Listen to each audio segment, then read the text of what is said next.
Muy buenas tardes, estimados participantes. Les doy una cálida bienvenida a Bilawyer. Soy Emileta Mayo y hoy tengo el placer de presentarles una sesión más del curso de Integridad en la Gestión Pública con el tema El fenómeno de la corrupción y delitos contra la administración pública, que será desarrollado por el distinguido doctor José Rodríguez, quien es especialista en gestión pública y recursos humanos con experiencia en cargos de alto nivel en diversas instituciones, incluyendo el Ministerio de Salud, el Consejo Nacional de Descentralización y la Superintendencia Nacional de Salud.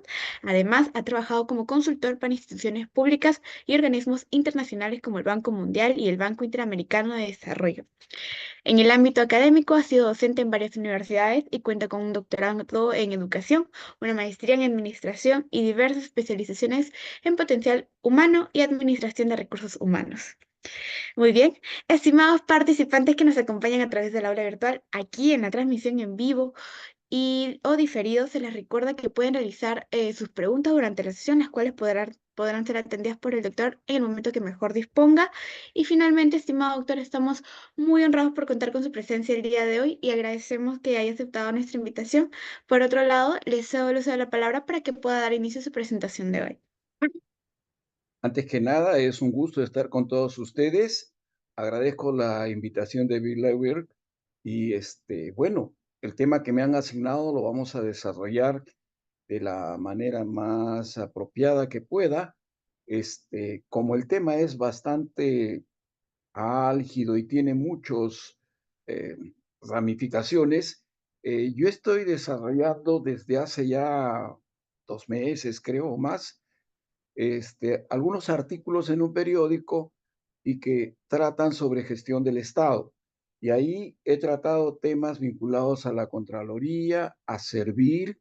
Soy bien crítico de Servir, por si acaso, y también temas vinculados con la corrupción y con la ética. Esos artículos que he escrito se los he pasado a los amigos de la empresa y ellos me han dicho que se lo van a trasladar a ustedes. Espero que así sea. Bueno, vamos a comenzar la exposición porque el tiempo para nosotros es bien corto, ¿ok? Vamos a ver, acá voy a pasar. Lo que sí les voy a pedir que me ayuden dándome alguna indicación de si están viendo con claridad mis láminas, ¿no? Sí, doctor. Se ve perfecto. Gracias, gracias. Ya. Bueno, vamos a ver el fenómeno de corrupción y delitos contra la administración pública. Comenzamos con algunas concepciones sobre ética, que es muy importante, porque no podemos comprender la corrupción si no vemos dos conceptos que son ética e integridad. Y aquí señalamos brevemente que la ética es la disciplina del conocimiento que estudia las actitudes, hábitos y costumbres del ser humano. Estudia y explica el porqué de la conducta humana y propone formas deseables para actuar. Hay una diferencia que siempre es bueno remarcar entre ética y moral. Las dos pareciera que tienen un mismo origen, uno latino, otro griego, se refieren a hábitos, costumbres, etcétera, ¿no?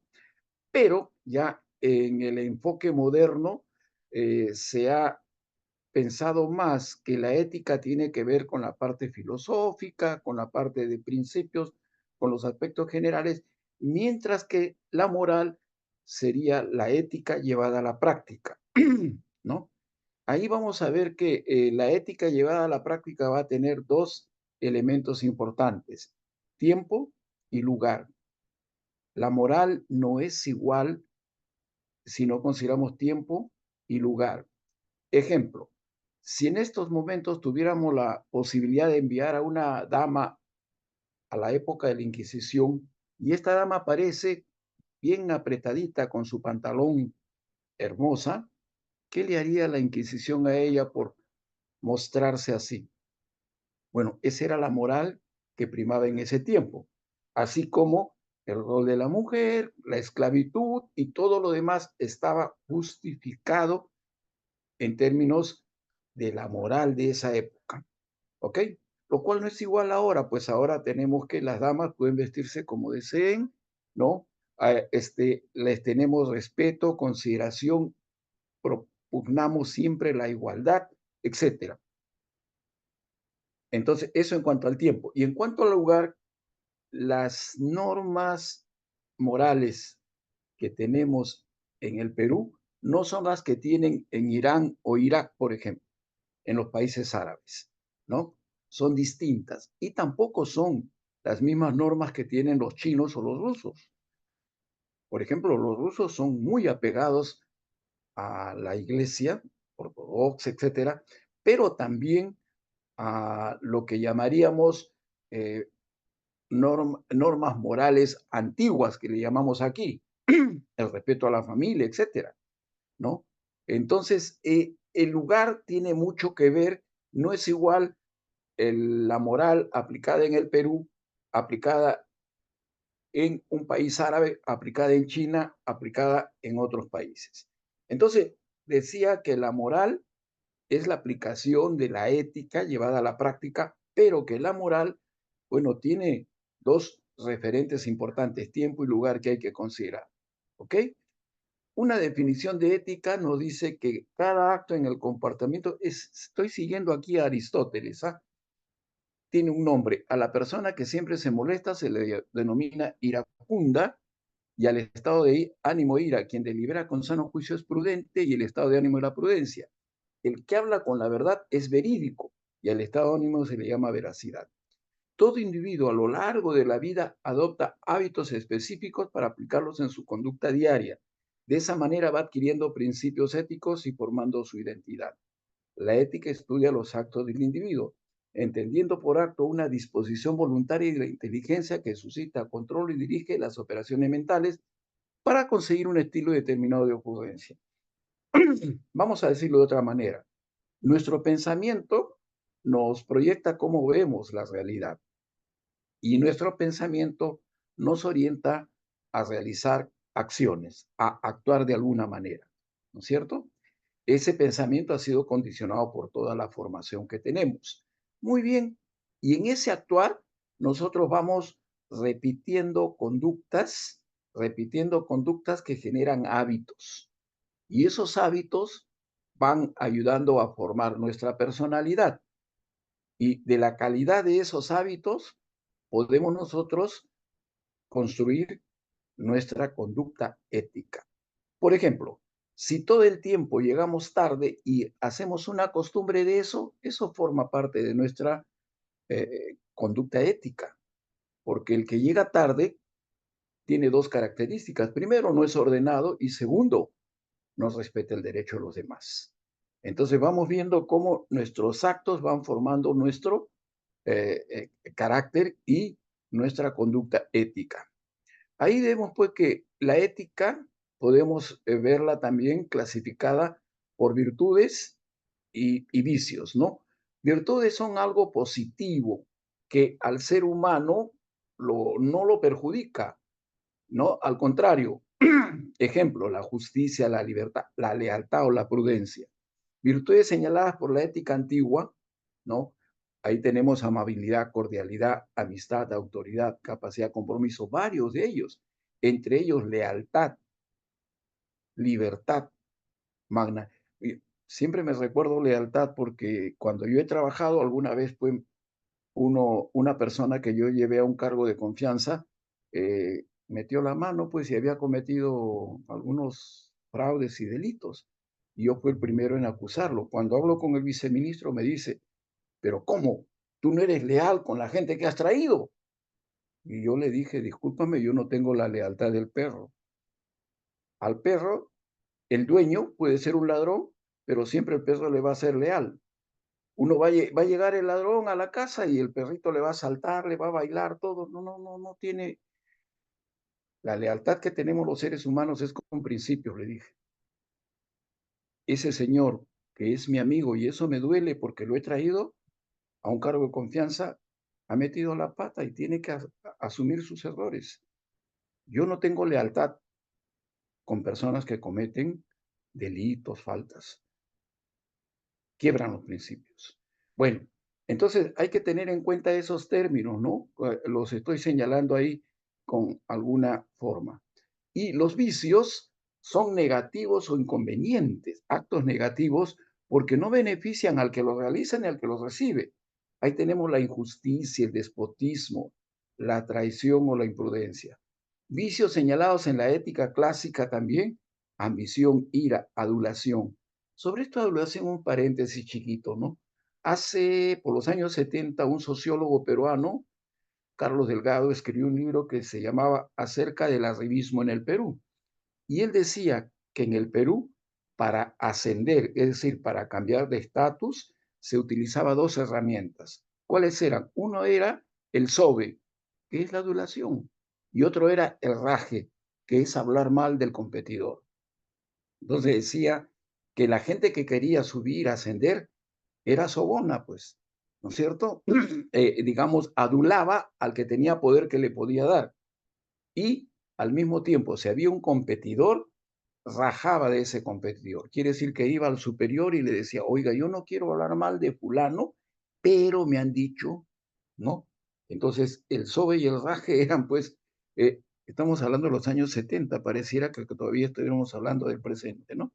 Bueno, esos son vicios. Y también tenemos que hablar de la ética de la neutralidad y la ética de la estructura, porque estos son lo que tienen que ver con los aspectos de corrupción también, ¿no? Por ejemplo, la ética de la neutralidad se considera que lo único que hacen los servidores públicos es cumplir las leyes y las órdenes que reciben los superiores, con absoluta neutralidad e indiferencia. No tienen libertad de elección porque tienen que cumplir las órdenes. Estaríamos negando la ética que va más allá de cumplir normas y exige hacer la dignidad, real la dignidad de los seres humanos.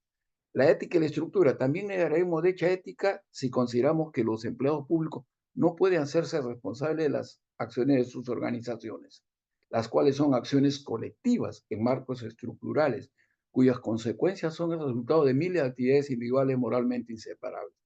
Necesitamos una ética que exista a los servidores públicos preguntarse por la moralidad de los fines existentes tras toda orden o norma, y una ética que guíe más allá de los intereses egoístas que fundamentan la carrera. Una ética que incluso vaya contra nuestro interés inmediato por el ascenso o la aprobación superior y que nos enfrente a la injusticia. Hay una ley que se llama Ley del Código de Ética. Yo creo que le han puesto mal el nombre porque debía ser una ley del Código Deontológico.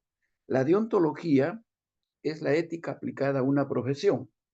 Por eso hay un código, ¿no?, deontológico de los médicos, de los abogados, de los contadores, ¿no? Donde están los principios profesionales que tienen que seguir los mandatos éticos en la profesión. Bueno, pero al margen de esa disquisición, hay una ley del código ética y que una de las cosas que tiene que hacer cada entidad es adecuarla a su realidad, ¿no? Muy bien, pero en el código de ética parte también de una primera definición muy importante, porque ¿quiénes son empleados públicos? ¿No? Se entiende, pero y ahí comienza analizando un tema que es el originario y que está en nuestra Constitución, función pública. ¿Qué cosa es función pública?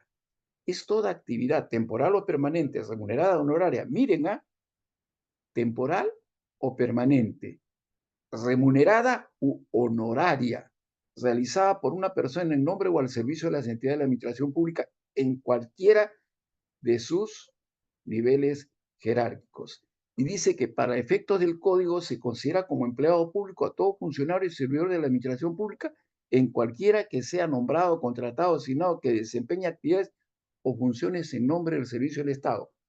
Dicho de otra manera, si me permiten, ¿no? Empleado público es quien ejerce función pública, quien ejerce funciones para el Estado y representación del Estado.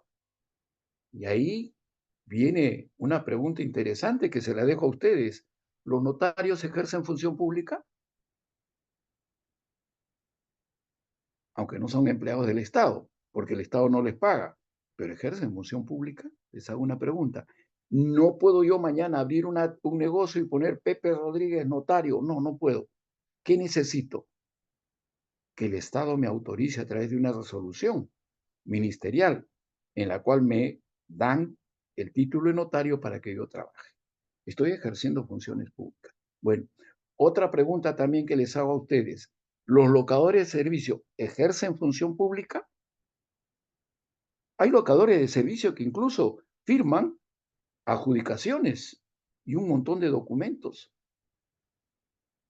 Según la ley, el locador no debería firmar porque no tiene relación de dependencia. Lo que puede firmar son sus informes que él hace por el trabajo encomendado, por el servicio contratado. El locador no debería estar sujeto a subordinación.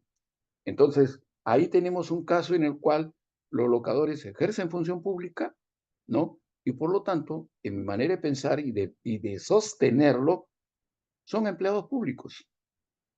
Vámonos al código de ética que lo define bien clarito. La ley del código de ética tiene principios, deberes y prohibiciones.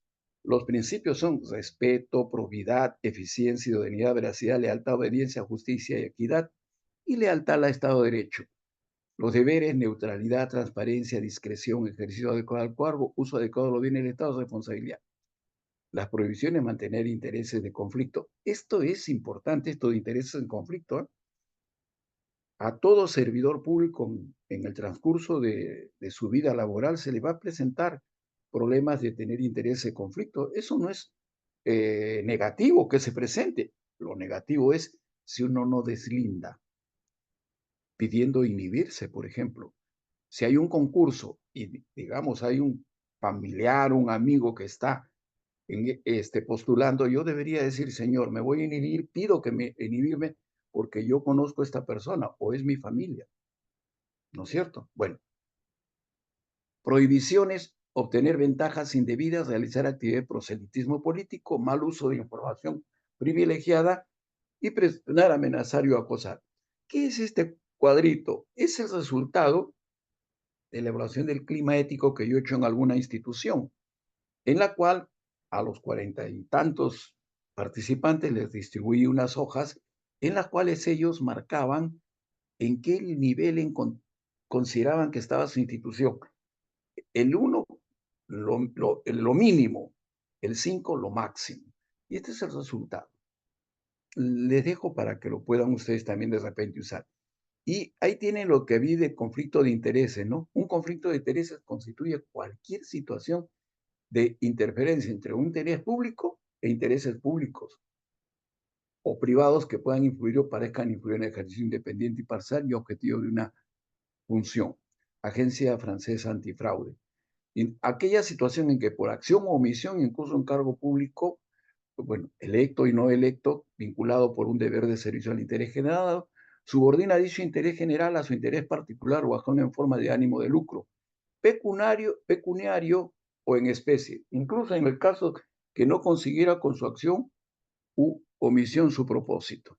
Entonces, cuidado con el conflicto de intereses. Y la situación de conflicto de intereses, todo servidor público se encontrará en un momento u otro con una situación de conflicto. Lo importante no es minimizar, es no minimizarlo. Hay que identificar la situación y actuar de manera coherente, ¿no? ¿Para qué? Para pedir la inhibición, la separación de ese acto que se está realizando, porque uno tiene conflicto de intereses y nosotros somos conscientes de ello, ¿no? Y también para prevenir y evitar los conflictos de intereses, las medidas principales son restricciones en el ejercicio de empleos públicos. Por ejemplo, la Constitución dice que está prohibido, ojo, el desempeño de doble cargo remunerado. En uno de los artículos que les estoy alcanzando de lo que estoy publicando, yo cuestiono que servir y la legislación de servir haya cambiado remunerado por ingreso. Y entonces, para servir está prohibido tener doble ingreso. Y eso no es así. La Constitución no habla de doble ingreso, habla de doble cargo remunerado. Quiere decir remuneración. Remuneración. Y la remuneración es pues la situación en la cual uno está subordinado a otro, ¿no? Y generalmente está en planilla. Esa es remuneración. ¿Ok? Muy bien. Entonces, declaración de ingresos personales, familiares, patrimonio personal, familiar, prohibición de regalos, hay normas sobre todo esto. Intereses privados relevantes para la toma de decisiones, ahora hacemos declaración de intereses y hay restricción y control de actividades privadas con posterioridad al cese. Por ejemplo, un cesante no puede trabajar en una entidad que ha sido supervisada por él cuando ha estado en activo. Tiene que pasar un año por lo menos. Eso está en la ley, ¿no? Y también eh, es muy importante la denuncia, interna o externa, en los casos que se quiera, que se detecte, pues, ¿no? Conflicto de intereses. La integridad pública, que ahora se habla mucho de integridad, es la actuación coherente con valores, principios y normas que promueven y protegen el desempeño ético de la función pública. Ojo, quiere decir que integridad pública es actuar con ética en el desempeño de la función pública, ¿no? De tal manera que los recursos y poderes confiados al Estado se dispongan hacia los fines que se destinaron, asegurando que el servicio público de la ciudadanía esté orientado al interés general y a la generación de valor público. Ahí está la directiva de la cual hemos tomado esta definición. Y tenemos ahí que la integridad institucional tiene también una institucionalización. Los ministerios tienen una primero, la presidencia del Consejo de Ministros tiene una Secretaría de Integridad Pública que tiene rango de viceministro, ¿ok? Tiene funciones para promover la lucha contra la corrupción, etcétera. Y en los ministerios se han establecido oficinas de integridad institucional claramente orientadas a la prevención de la corrupción y la promoción de la integridad al interior de la organización, ¿no? Entonces deben promover también el enfoque de integridad pública, porque hay un enfoque de integridad pública. Ese enfoque de integridad pública es está formado por 9 componentes. El compromiso de la alta dirección, la gestión de riesgos de corrupción, por ejemplo, ¿no? Si nosotros hiciéramos un análisis de riesgos en el área, por ejemplo, de contrataciones, nosotros encontraríamos que el mayor riesgo se presenta cuando hacen las bases, las especificaciones técnicas, porque ahí meten, ¿no? Los elementos para favorecer a alguien. Algo así como que ponen que tenga 1,80 m, ojos azules y sea blanco. Yo no tengo ni 1,80 m, ni ojos azules, ni soy blanco, por lo tanto me van a calificar mal. Esas son las dirigidas, ¿no? Entonces, hay que trabajar mucho la gestión de riesgos en el campo de la integridad. Políticas de integridad, transparencia. La transparencia tiene, pues, normas, ¿no? La ley de transparencia que dice que, miren, toda información pública es pública.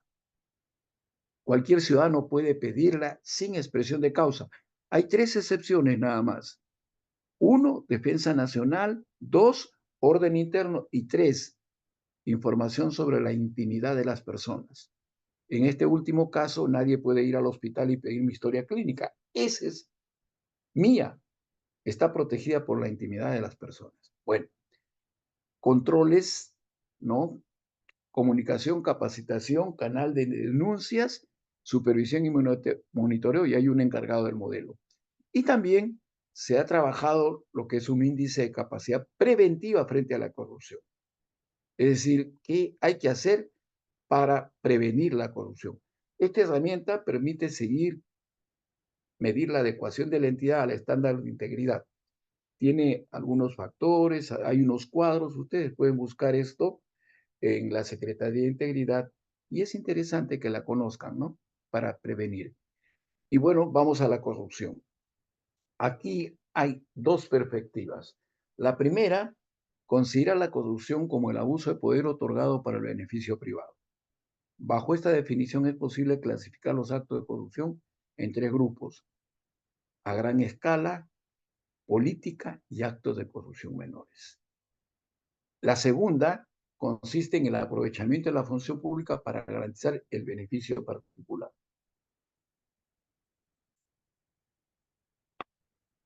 Ahí tenemos el uso de sobornos, el clientelismo, el nepotismo, venta de los activos del Estado y la desviación de los ingresos del gobierno son los mecanismos a través de los cuales se dan los actos de corrupción.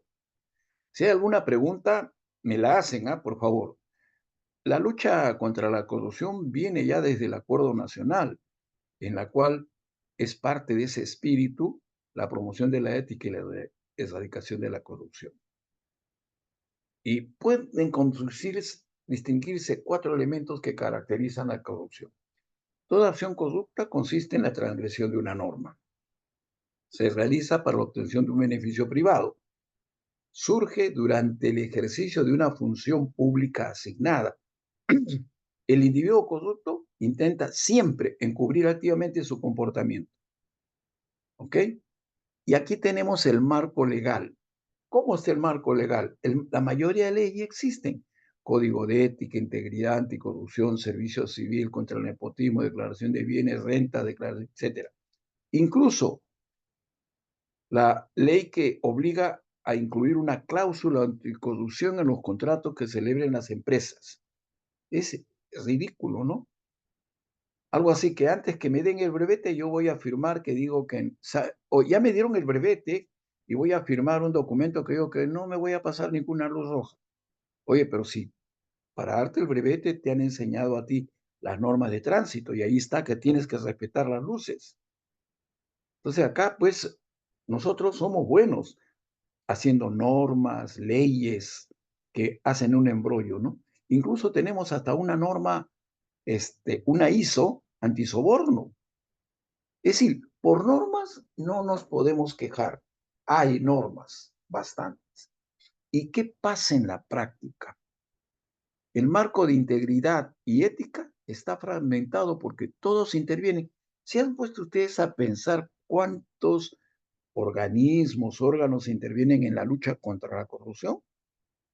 A ver, la Contraloría, los órganos de control interno, las oficinas de integridad, la Defensoría del Pueblo, las comisiones del Congreso. ¿Sigo? Hay un montón, demasiados. Y todos lo único que saben es pedir informes.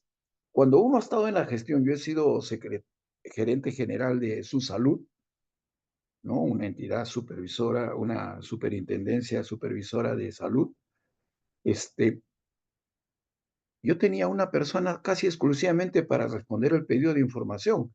No pedía información el Congreso, no pedía información la Defensoría, no pedía información la Contraloría, no pedía información todo el mundo, todo el mundo.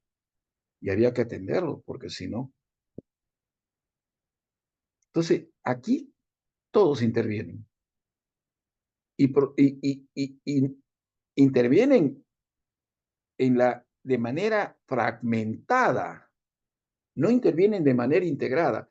Cuando usted ve, por ejemplo, cómo es el sistema de control en otros países que tienen éxito en la lucha contra la corrupción, en América estoy hablando de Uruguay y Chile, y en Europa los países nórdicos, Finlandia, etcétera, no tienen un sistema de control tan grande como el nuestro. Aquí tenemos casi 20.000 personas trabajando en el sistema de control. Se han hecho dueños de todas las OSIs de cada entidad pública. La Contraloría sanciona inconstitucionalmente porque en la Constitución no le dan la facultad de sancionar. Entonces, pero no hay una actuación integrada, conjunta. Y algo más, hay una exclusión total de la sociedad civil. El éxito en otros países para combatir la corrupción es que la sociedad interviene. Interviene, sí, en acciones casi de gobierno, que no se puede, si hasta en Estados Unidos los jurados están conformados por ciudadanos elegidos, ¿no? Elegidos en un sorteo propiamente. Y quien conduce el juicio es un juez, pero el jurado son los ciudadanos de la calle. Es intervención de la ciudadanía. Así se combate la corrupción. O me van a decir ustedes que determinado que hay un señor que ha vulnerado la ley y que por lo tanto debería ser destituido, en la burocracia estatal, ¿lo van a destituir? No. Como dicen, otorongo no come otorongo, burócrata no come burócrata. Y cuando usted le pregunta, oye, ¿por qué no lo sanciona si ha cometido una barbaridad? No, ¿por qué lo voy a sancionar? Mañana puede ser que él tenga poder y se va a vengar de mí. Problemas para también hay, ¿qué pasa en la práctica? Problemas para implementar medidas de integridad. La educación ha descuidado la formación ética. Para hacer educación hay que tener tres cosas. A ver, conocimientos, este, ¿cómo diría? Conocimientos, eh, digamos, habilidades, destrezas y valores. Esa es educación. Voy a poner el ejemplo de un médico. Le enseñan toda la anatomía del ser humano. Le adiestran para que pueda operar, manejar esos instrumentos. Pero viene la parte valorativa. ¿Con qué valores va a actuar? ¿Va a utilizar sus conocimientos para lucrar, hacerse rico y aunque haga daño? ¿Y el abogado y el contador?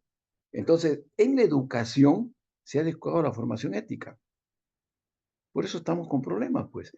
En las entidades hay pocos ejemplos que siempre en valores. En las entidades privadas, usted va a esto de comida rápida y de repente encuentra un cuadrito que dice el trabajador del mes. Ese es un héroe de la organización. Es un trabajador que cumple sus labores bien y que merece ser resaltado. En el sector público no hay eso. ¿Saben qué hay? Cuaderno de quejas y reclamaciones. Punitivos, ¿no? Bueno, pues, y hay pocos ejemplos que siembren valores. Y lo más importante, se percibe impunidad. Tú puedes hacer lo que te haga la gana, no te pasa nada, no te preocupes, ¿no? Eludes responsabilidad. Esta es otra cosa. El sistema de control ha generado pánico. Nadie quiere tomar decisiones porque tenemos un sistema de control punitivo y todo el mundo elude responsabilidades por el temor punitivo. Entonces llega algo que yo puedo resolver, digo, pucha, si meto la mano acá, viene control y me va a fregar. Allá, voy a pedir un informe del área económica. Después voy a pedir un informe del área ingeniería. Voy a pedir un informe del área...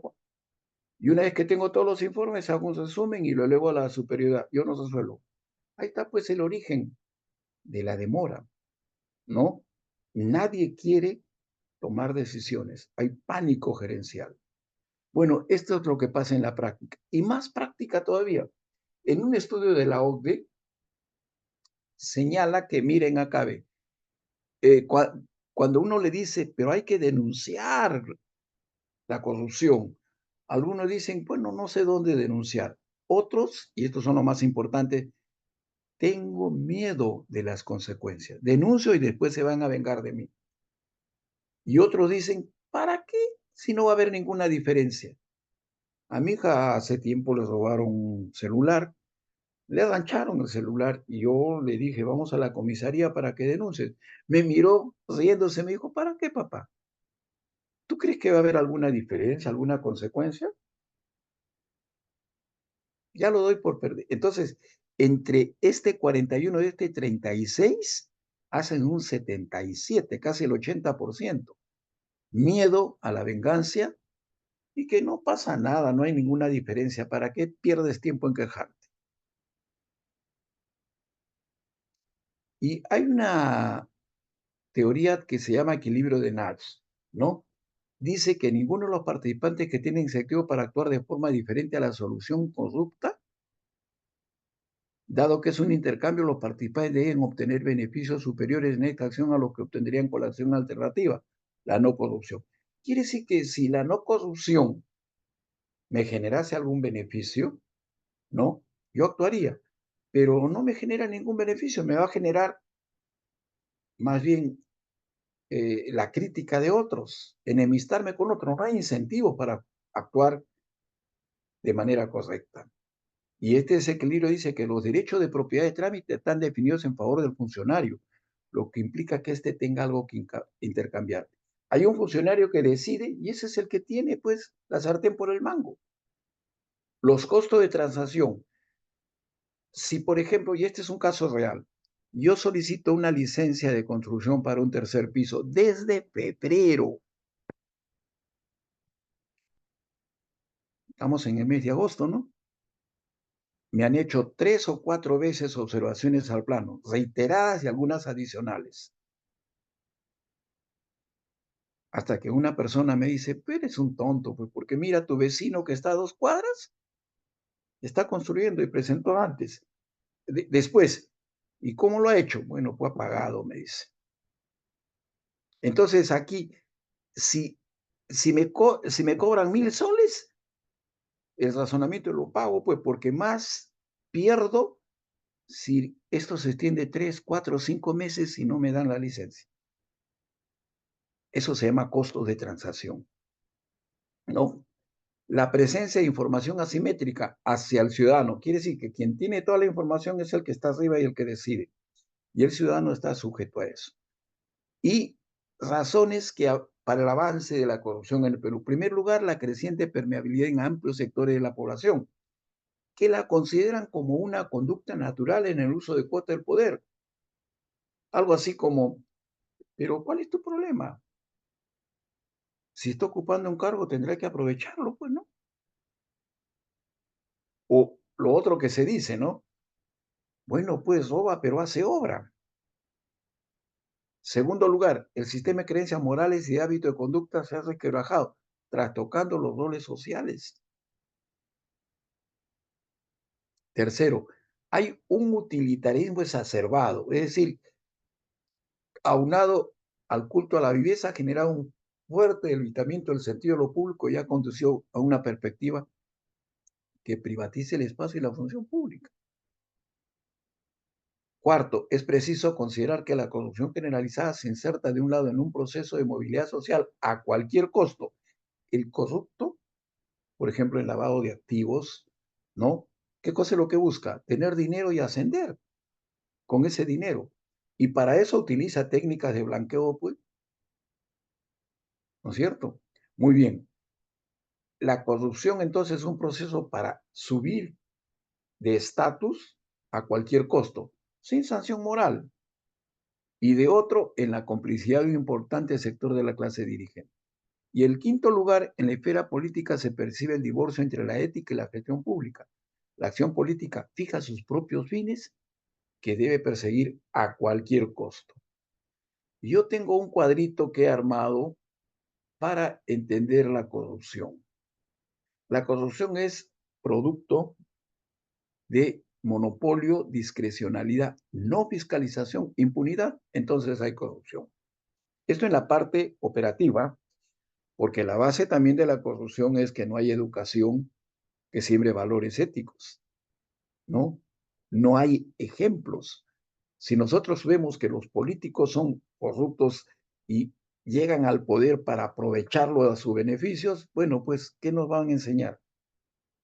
Pero de la parte técnica, un factor es monopolio.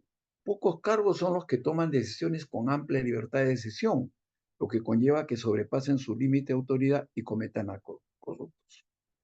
Esto se ha combatido, ¿ah? Establecer formas de competencia interna, indicadores y metas, controles cruzados en decisiones importadas.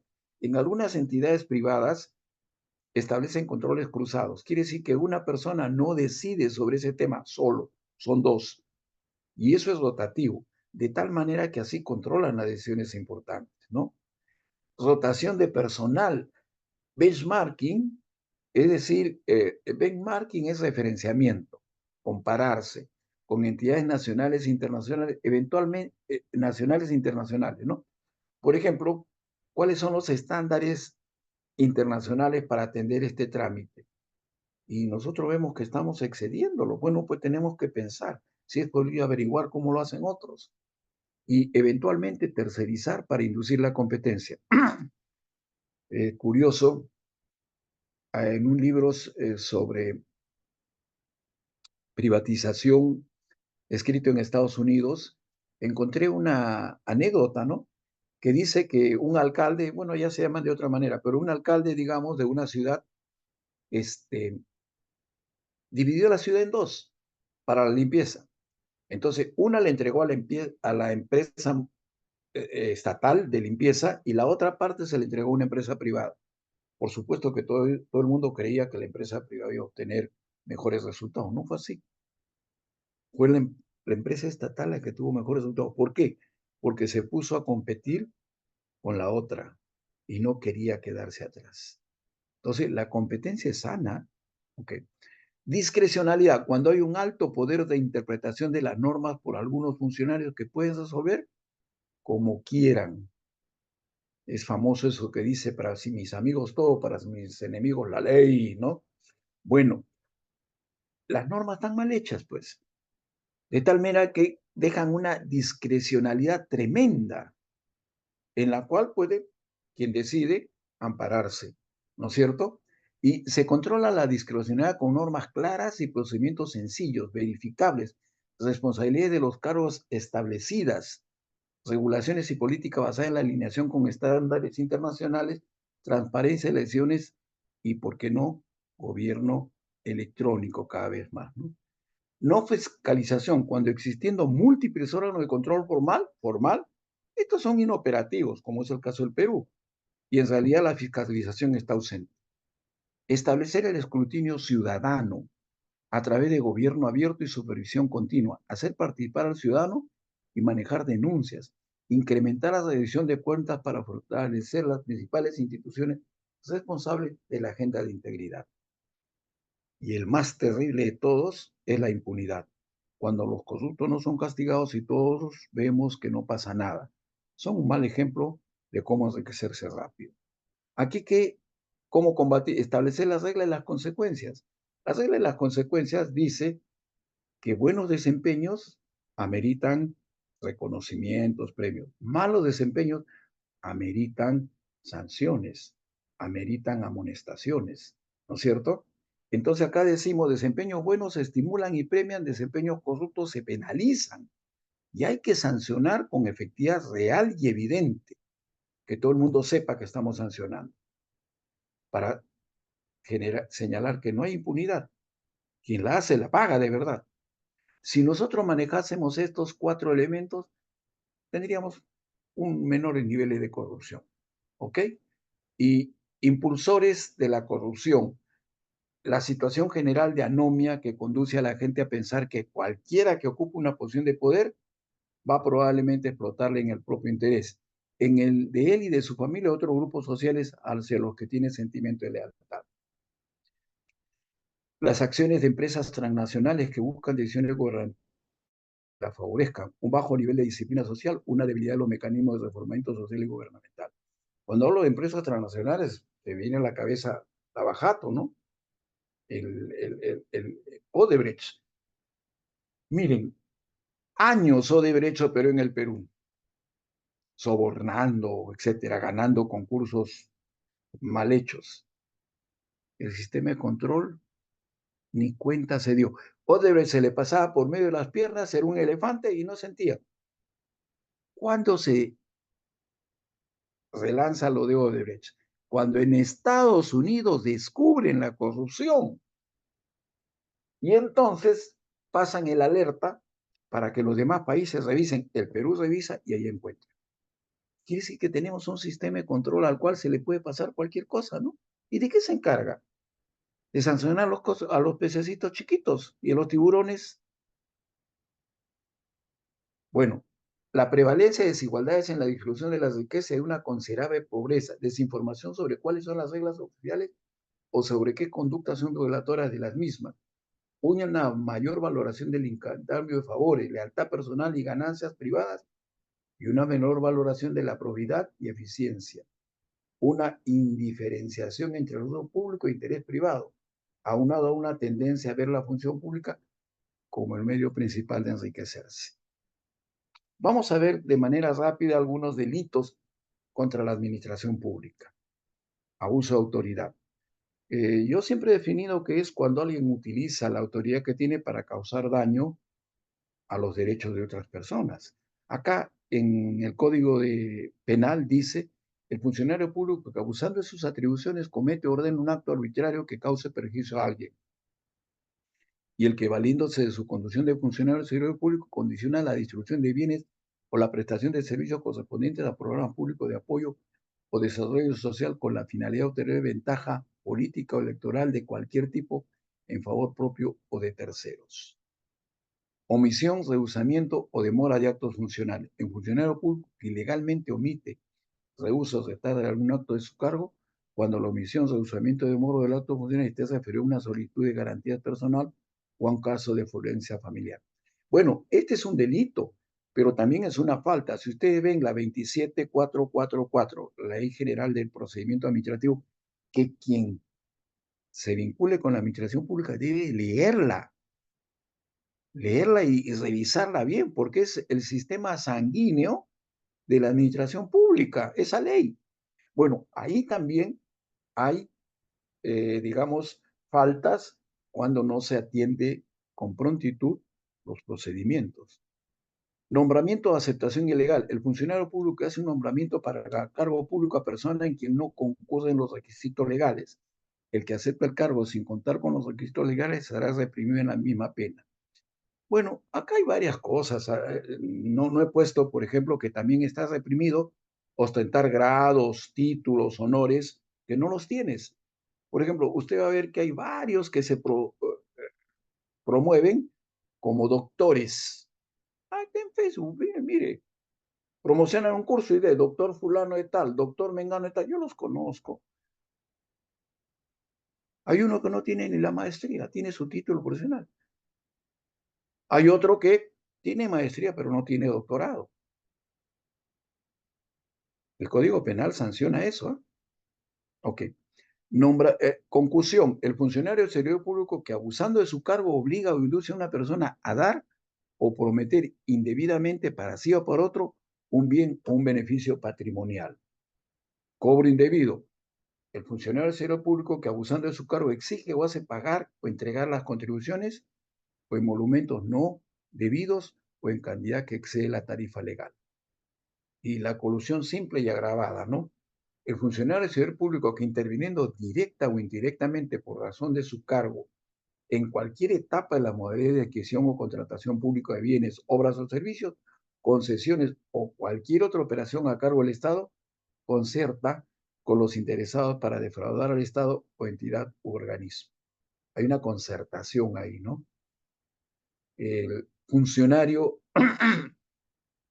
bueno, a mí me pasó el caso que yo tenía una jefa que viene un día y me dice, José, yo era el secretario general, José, quiero que me compren esa camioneta que está en tal lugar. Es blanca y es de tal modelo. Ya le dije, vamos a ver. Al día siguiente me ¿has ido a hablar con el concesionario? Porque yo he hablado con él y él está llano a que conversemos. No le hice caso. A la tercera vez me dice, ¿cuándo vas a ir? Ya pues, le dije, disculpe doctora, eso se llama colusión. Yo voy a concertar con el vendedor de la camioneta para que gane. Lo máximo que he hecho es oficiar al área de abastecimiento para que convoque el concurso y lo invite a que presente su oferta, que eso es lo que hay que hacer. Bueno, terminó todo y ganó el concesionario, pero no con la camioneta blanca, sino con una camioneta gris. Y la jefa pues reventaba de cola. No, yo quería la blanca, pero no hay, pues doctor, esta es la que ha ganado. Si usted no quiere, la devolvemos. Pero ya no tenemos la opción de comprar. Bueno, entonces esto hay que ver que, que es un delito, ¿no? Acá la pena la agravan cuando el agente actúe como integrante de una organización criminal, es una banda, ¿no? La conducta recaiga sobre programas asistenciales, ¿cierto? Que se supone son principalmente protegidos por el Estado. Y el agente se aprovecha de una situación de calidad pública o emergencia sanitaria para cometer el delito. No son agravantes propiamente. Y el peculado doloso, y culposo, nosotros sabemos que culpa es cuando uno comete algo. Por ejemplo, yo estoy manejando en la noche y atropello a alguien sin querer, pero se cruzó y yo iba un poquito no tan lento. Y yo soy el culpable. Dolo es cuando hay intención. Por ejemplo, yo quiero dañar a alguien, estoy con mi carro ahí esperando, sale esa persona y le meto el carro, lo atropello y me largo. Ahí hay dolo, hay intención. Entonces, una cosa es doloso y otra cosa culposo. El funcionario del servicio público que se apropia utiliza en cualquier forma para sí, para otro, caudales o efectos cuya percepción, administración o custodia estén confiados por razón a su cargo. Y aquí también hay un agravamiento, graduación de la pena, ¿no? Cuando hay banda, organización criminal, cuando los bienes estuvieran destinados a fines o programas asistenciales, se aproveche de una situación de calamidad pública, emergencia sanitaria, y el valor de lo apropiado utilizado sobrepase 10 unidades impositivas tributarias, que ahora son 40 y tantos mil soles. El otro es el peculado de uso. El funcionario del servicio público que para fines ajenos al servicio usa o permite que otro use vehículos, máquinas o cualquier otro instrumento de trabajo pertenecientes a la administración pública o que se halla bajo su custodia. Esta disposición es aplicable al contratista de una obra pública o a sus empleados cuando los efectos indicados pertenecen al Estado o cualquier dependencia pública. Entonces, si a mí me asignan una camioneta como gerente de la institución y yo utilizo la camioneta para que lleve a mi mujer al mercado, recoja a mis hijos del colegio, especulado de uso. ¿Ok? Vámonos entonces, malversación. Esto es algo muy importante, ¿no? Dice cuando el servidor público que dé el dinero a bienes que administra una aplicación diferente a aquella a los que está destinado. Es decir, en el presupuesto tengo para comprar papas y yo lo utilizo para comprar tomates. No, no se puede o no debería poderse. Esto es bien discutible, ¿eh? Porque ahí no hay técnicamente robo, sino mal uso, malversación. También la pena es agravada, ¿no es cierto? Y el enriquecimiento ilícito, que está también aquí señalado, ¿no? Dice, el servidor o funcionario público que abusando de su cargo incrementa ilícitamente su patrimonio respecto a sus ingresos legítimos, ¿no? Bueno, para detectar el enriquecimiento ilícito, generalmente nos piden pues la declaración de bienes y rentas cuando ingresamos a un cargo. Y luego se compara con los bienes y rentas que tenemos cuando salimos del cargo. Si generalmente se encuentra una diferencia no justificada, entonces se presume que ha habido un enriquecimiento ilícito. ¿Ok? Y tenemos acá cohecho pasivo propio, el funcionario servidor que acepte o reciba donativo, promesa o cualquier otra ventaja o beneficio para realizar o omitir un acto de violación de sus obligaciones, o el que las acepte a consecuencia de haber faltado a ellas. El funcionario servidor que solicita directa o indirectamente donativo, promesa o cualquier otra ventaja o beneficio para realizar o omitir un acto de violación de las obligaciones a consecuencia de haber faltado a ellas.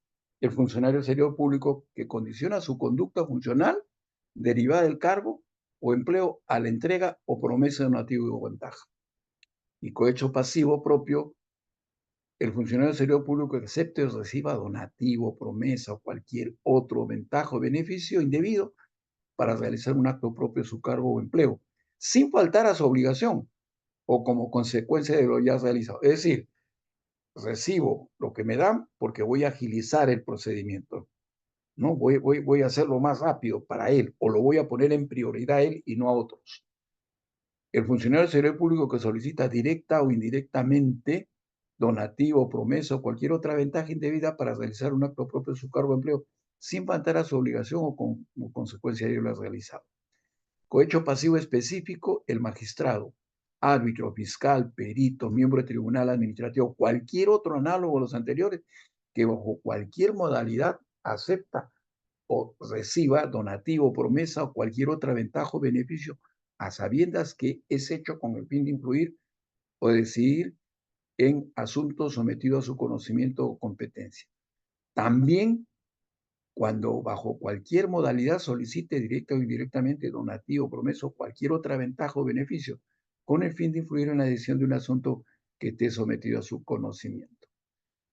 Cohecho activo genérico, el que bajo cualquier modalidad ofrece, da o promete a un funcionario del sector público donativo, promesa, ventaja o beneficio para que realice o omita actos en violación de sus obligaciones. También el que bajo cualquier modalidad ofrece, da o promete donativo, ventaja o beneficio para que el funcionario del servicio público realice o omita actos propios del cargo o empleo sin faltar a su obligación. Un poco es lo que llamamos la coima, ¿no? Cohecho activo específico, el que bajo cualquier modalidad ofrece, da o promete donativo, ventaja o beneficio a un magistrado, fiscal, perito, árbitro, miembro del tribunal administrativo análogo con el objeto de influir en la decisión de un asunto sometido a su conocimiento o competencia. negociación incompatible o aprovechamiento indebido de cargo. El funcionario o servidor que indebidamente, en forma directa o indirecta o por acto simulado, se interesa en provecho propio o de tercero por cualquier contrato u operación en que interviene por razón de su cargo. Y el tráfico de influencias, pues el que invocando, teniendo influencias reales o simuladas también puede ser, recibe, hace dar o promete para sí o para un tercero, donativo, promesa o cualquier otra ventaja o beneficio, con el ofrecimiento de interceder ante un funcionario o servidor público que ha de conocer conociendo o haya conocido el caso judicial o administrativo. Estamos en la parte final y hay una reflexión. ¿Por qué de la ética? Los valores éticos son importantes porque cuando una persona adquiere este conocimiento va moldeando su conducta y su forma de ser. Quien estudia la ética se da forma a sí mismo al elegir la forma de actuar en su vida. El objeto principal de la ética es lograr una vida activa, en la que el individuo tenga una conducta libre y responsable, orientada a la realización del bien mediante el cumplimiento del deber. Recomendaciones: hay que interiorizar la lucha anticorrupción, promover la participación ciudadana en la vigilancia y la gestión pública. Esto no se da. Hay formas más directas de que la ciudadanía participe. Institucional la carrera pública. Lo que tiene servir no es carrera. Incluso servir no cumple con la Constitución. En ninguna parte de la Constitución, los invito a que la revisen, dice servidor civil. Ninguna. La Constitución dice función pública y servidor público, que no es igual que servidor civil, pues. Si hiciéramos una lista, en el artículo que les estoy enviando, ahí hay una crítica a servir y las incongruencias que tiene, ¿no? Bueno, pero lo que tiene servir no es carrera, es un conjunto de cobertura de puestos como saltaperico, bueno, a la modalidad privada. Pensar en modelos de conducta que promuevan la ética. La ética también es ejemplo principalmente. Asegurar mecanismos de rendición de cuentas, presionar por cambios normativos nacionales que impidan la impunidad. Mientras haya impunidad, van a haber seguidores de la corrupción. Y hay que reformular el modelo educativo, pues, acentuando la parte valorativa. ¿Ok? Yo normalmente cuando digo, dejo algunas preguntas que podrían servir para que reflexionen. ¿Ok? Muchísimas gracias. Hemos cumplido en el tiempo que nos han dado, Luego, doctor. pero estamos llanos a recibir algunas preguntas. No tengo ningún problema. Doctor, buenas noches, ¿me escucha? Sí, le escucho. Buenas noches. Buenas noches, doctor. En relación al tema que usted ha expuesto, es muy interesante la integridad en la gestión pública. Mi pregunta sería la siguiente. ¿De qué manera podríamos implementar esta integridad, una cultura de integridad en los servidores públicos, viendo de que actualmente vemos de que el gobierno no está implementando adecuadamente en cada región, en cada provincia, en cada municipalidad, en cada gobierno regional ni local, esta política nacional de integridad pública? Y a partir de eso, también podemos involucrar lo que es una cultura de integridad en la práctica de los servidores públicos. Bueno, Mm, lo que pasa es que el Parlamento, el Congreso y el gobierno son un mal ejemplo de la integridad y de la moral y de la ética. ¿No es cierto? No vemos un comportamiento de acuerdo a normas. Hay un aprovechamiento del cargo. Y eso lo sabe la población, por eso que tiene ese nivel de percepción, ¿no? Imagínate dónde ha habido un presidente que tenga el 6% de aprobación. ¿Cuándo? Entonces, por ahí vamos. Pero si hubiera cambio, yo creo que debemos partir de cambiar el chip que hay en la cabeza de cada servidor público. Lo demás viene por añadidura. ¿Cómo cambiar el chip? Implantándole el siguiente aspecto, que ame a su país, amar al Perú. Amar al Perú. Si nosotros amamos al Perú, vamos a actuar bien. Vamos a actuar respetando a los demás, sin hacer a los demás lo que no nos gustaría que nos hagan a nosotros. Amar a tu país. Si amamos al Perú, cuando estamos frente a una empresa con la cual vamos a firmar un contrato, vamos a defender los intereses del país, ¿no es cierto? Si amamos al Perú, vamos a atender mejor a la gente, cumpliendo el mandato, pues, de que no hagas a otro lo que no te gustaría que te hagan a ti. Atiende a la gente como te gustaría que te atiendan a ti o a tus padres, por ejemplo. Entonces, yo creo que por ahí, y esos son aspectos éticos, ¿ah? Yo creo que por ahí tenemos que comenzar. Ahora, Eh, todo el cambio amerita pues un conjunto de acciones mayores, ¿no? Y que por desgracia los elementos políticos que tenemos no dan para que, no son buen ejemplo, por decirle también. ¿Ok? Mike, ¿decías algo? Doctor, un aporte.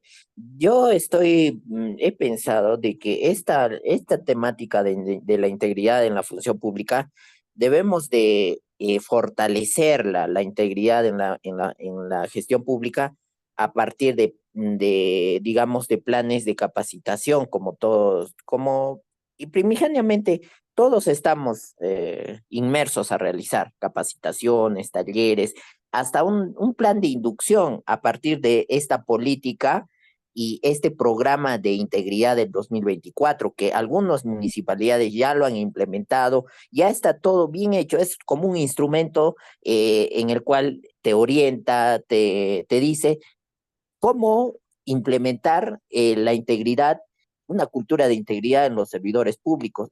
¿A partir de qué? ¿A partir de qué instrumentos de gestión? ¿A partir de qué indicadores? Por ejemplo, lo que me llamó la atención es la evaluación del clima ético.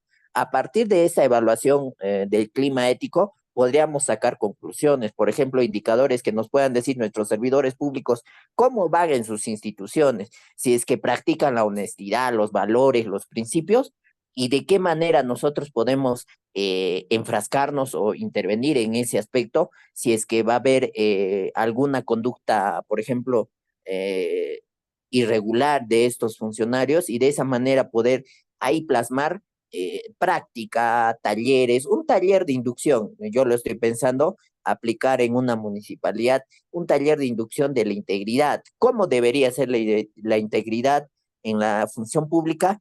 ¿A partir de qué? ¿Y qué perspectivas yo como profesional proponer? Pero perspectivas pequeñas, porque si me enfrasco en perspectivas globales muy grandes, muy ambiciosas, pero alcanzables, no lo voy a poder realizar. Y es como decir, un copia y pega de lo que ya está dicho, de las políticas, de lo que ya están establecidas a nivel nacional, estaría haciendo un copia y pega y solamente eso. Y mis servidores o mis trabajadores al que yo voy a capacitar o voy a dar ese taller, estarían un poco aburridos o sería un poco rutinario, no serían algo novedoso o innovador que yo podría realizar. Bueno, Mike, yo he manejado este asunto a través de talleres. Un taller es de reflexión ética. La reflexión ética es pensar qué estoy haciendo. Y si lo estoy haciendo mal, sentir pena, pues, ¿no es cierto? Es probable que yo tenga que atender gente y la gente hace cola desde las 5 de la mañana para ser atendido y con inclemencia. Eso está mal, ¿no es cierto? Sentir dolor en el corazón. Oye, ¿cómo estoy actuando mal? ¿Por qué yo hago esto? Y luego proponer el cambio. Esa es la reflexión ética. Yo tengo talleres sobre ese asunto. El otro punto es, parte por algo práctico. Revísate todos los cursos que hay en tu institución y mira si es que toman la parte valorativa. Por ejemplo, en este curso, en esta hora que me han dado, yo he estado antes de la hora. Y eso no es casual, es para enseñarles a ustedes puntualidad. La puntualidad significa respeto a ustedes y que yo soy ordenado. Y eso es parte de una conducta ética. A mis alumnos, cuando los califico, les hago pruebas a través de las cuales les digo, no les voy a regalar la nota, les voy a poner la nota con equidad. ¿Qué significa equidad? Darle a cada quien lo que le corresponde. ¿Estoy transmitiendo ética? Sí. Bueno, es mucho más, pero ahí quedamos. Carolai Brigitte, Brigitte, Hola, buenas tardes. Buenas te tardes. Tengo escucho. respecto a una... Sí, sí me logra escuchar. Qué bueno. Gracias por la exposición. Creo que ha sido una de las más reflexivas en las que hemos tenido. Y quería preguntarle acerca del equilibrio de Nash. Ah, Cuando hizo mención, me refiero es que como ser humano siempre esperamos algo a cambio. Yendo ya a un plano más, no sé si ético o filosófico, ¿no será que el momento en el que vivimos, la época en la que vivimos, siempre espera que el ser humano a cambio de algo realice alguna conducta o es algo aceptado, que debe tenerse por aceptable?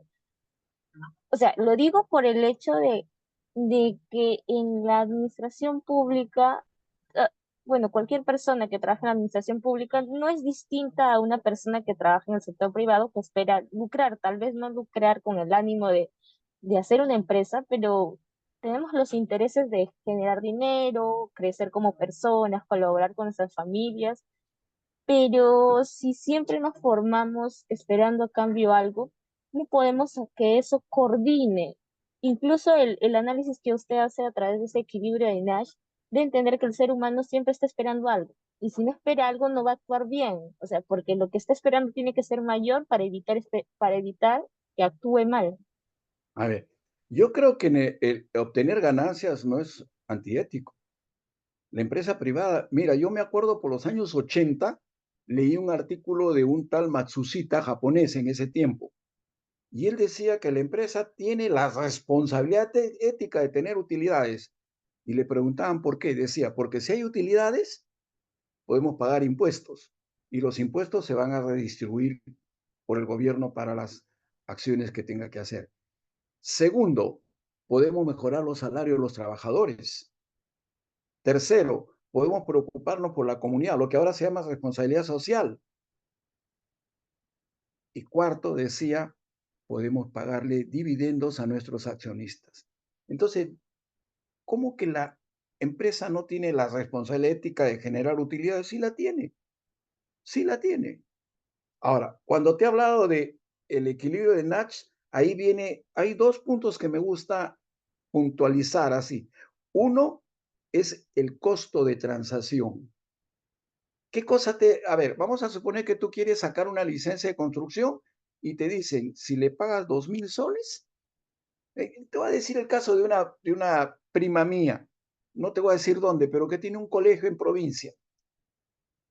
Le hicieron la vida imposible hasta que ella se fue y habló con la directora y le dijo, ¿cuánto quiere? La directora le dijo 3.000 soles. Y le dijo, le doy 1.500 ahora y 1.500 cuando esté la licencia. Y le salió la licencia. Eh, Dime, ahí está clarísimo el costo de transacción, porque mi prima, ¿qué cosa evaluó? Que le iban a tener 6, 7, 8 meses sin la licencia del colegio y mientras tanto tenía problemas. Y este corrupto o esta directora corrupta se aprovecha de eso. Entonces, Nash nos dice que cuando el costo de transacción es alto, hay más proclividad a la corrupción. Y el otro aspecto que también dice, bueno, hay varios aspectos, ahí nomás me quedo, porque si no, no voy a terminar. ¿Alguien más? Bueno, esta es una charla comprimida. Yo dicto este curso en 8 sesiones y cada sesión es de 3 o 4 horas. Así que, por supuesto que es mucho más amplio, ¿no? Mucho más amplio. Pero acá me han pedido que haga una conferencia de 1 hora, lo cual he cumplido hasta donde he podido. Pero como yo sé que ustedes necesitan también revisar algunos aspectos, le he pedido a la empresa que le distribuya mis escritos que tengo publicados en un periódico vinculados a estos temas. Quedo muy agradecido con ustedes, me despido y espero que les vaya bien. Ha sido un gusto estar con ustedes. Se le agradece, de verdad. Muchas gracias por su tiempo. Gracias a ustedes, ¿ah? Ya nos estaremos viendo. Bien, estimado doctor, muchísimas gracias por su excelente disertación. De verdad ha sido un tema bastante interesante para todos los participantes y gracias por absolver sus preguntas y dudas. Eh, bueno, le extendemos nuestra total gratitud por su participación Bueno, en este ahí curso. quedamos. Sí, Gracias. sí, doctor. Muchas gracias.